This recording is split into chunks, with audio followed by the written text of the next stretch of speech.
নমস্কার বন্ধুরা, MS family চ্যানেলে আপনাদের সবাইকে জানাই স্বাগত। আজ আমি একটা নতুন রেসিপি নিয়ে এসেছি, চিংড়ি মাছ দিয়ে কচু শাক রান্না। তাহলে চলুন বন্ধুরা, রান্নাটা দেখে নেবেন। আর হ্যাঁ বন্ধুরা, ভিডিওটা প্রথম থেকে লাস্ট পর্যন্ত দেখবেন। ভালো লাগলে শেয়ার, কমেন্ট, লাইক অবশ্যই করবেন। এই দেখুন বন্ধুরা, আমি কচু শাকটা ভালো করে কেটে ধুয়ে সিদ্ধ করে রেখে দিয়েছি। পুরো একদম জল ঝরিয়ে নিয়েছি। আর এর জন্য নিয়েছি এই যে 400 গ্রাম চিংড়ি মাছ আমি নুন হলুদ মাখিয়ে রেখে দিয়েছি, সুন্দর করে কেটে নিয়েছি। কাঁচা লঙ্কা আর আমার মশলা বাটা জিরে, গোলমরিচ, ধনিয়া, রাঁধুনি। আর নিয়েছি সামান্য পরিমাণে নারকেল কোড়া। আমি রান্নাটা বানাবো পুরো অল্প তেলে।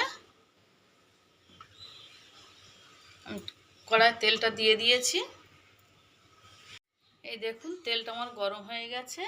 আমি এবার চিংড়ি মাছগুলো ভেজে নেব।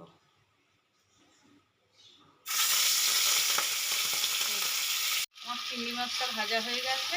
এবার আমি চিংড়ি মাছগুলো তুলে নেব। আপনারা চিংড়ি মাছ ভাজতেও পারেন, নাও ভাজতে পারেন, কিন্তু চিংড়ি মাছটা ভেজে রান্না করা সব থেকে ভালো।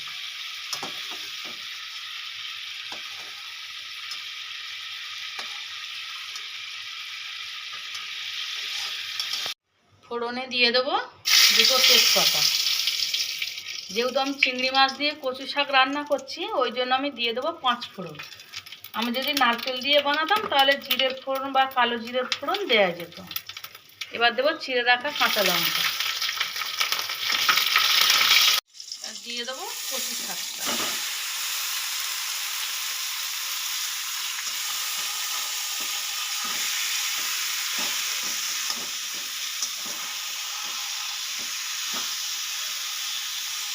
এই দেখুন, আমার কচু শাকটা ফুটে গেছে। এবার আমি দিয়ে দেবো 4 চামচে 1 চামচ লবণ। লবণটা আপনারা অবশ্যই আপনাদের নিজেদের স্বাদ মতন দেবেন। দিয়ে দেবো 4 চামচের 1 চামচ হলুদ গুঁড়ো।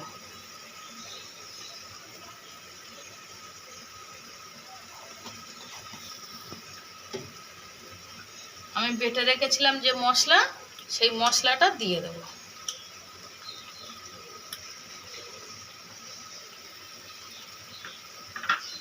ভাজা চিংড়ি মাছগুলো দিয়ে দেবো।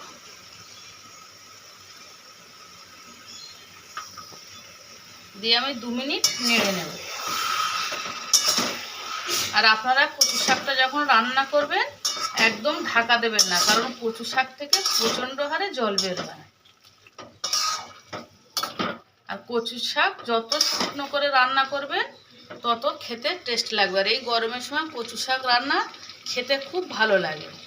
এই দেখুন, আমার কচু শাকটা অনেকটা জল মরে এসছে, কারণ এই কচু শাকটা যত আপনি শুকনো শুকনো করে রান্না করবেন তত খেতে টেস্ট লাগবে। আর না তো আপনার গাল চুলকাতে পারে।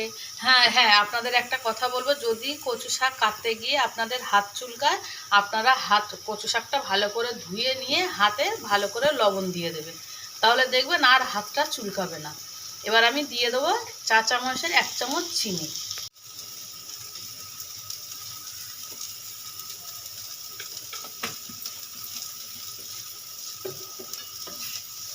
এই দেখুন, কচু শাকটা এরকম করে নাড়তে পারে। এই কচু শাকটা খাওয়া খুব ভালো। আপনারা সবাই হয়তো জানেন যে কচু শাক খাওয়াটা কত শরীরের পক্ষে ভালো। এই দেখুন, কচু শাকটা আমার কত সুন্দর রান্না হয়ে গেছে। দেখুন, একটু আর কোনো রস টস কিচ্ছু বেরোবে না। এই দেখুন, একদম পুরো শুকনো করে নিয়েছি। আপনারা এরকমভাবে রান্না করবেন। আর আমি বাটা মশলা ইউজ করেছি বলে আমি কিন্তু এখানে আর গরম মশলাটা ব্যবহার করিনি।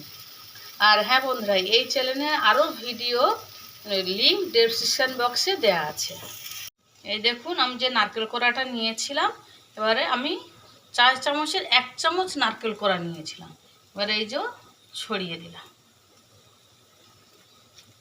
দিয়ে একটুখানি নেড়েই আমি নামিয়ে নেব। আপনারা নারকেল দিয়ে, ছোলা দিয়ে, সব কিছু দিয়ে বানাতে পারেন কচু শাক।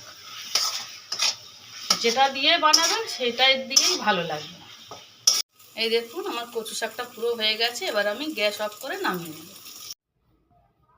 এই দেখুন বন্ধুরা, হয়ে গেছে আমার চিংড়ি মাছ দিয়ে কচু শাকের ঘন্ট। ভিডিওটা প্রথম থেকে লাস্ট পর্যন্ত দেখার জন্য অসংখ্য ধন্যবাদ।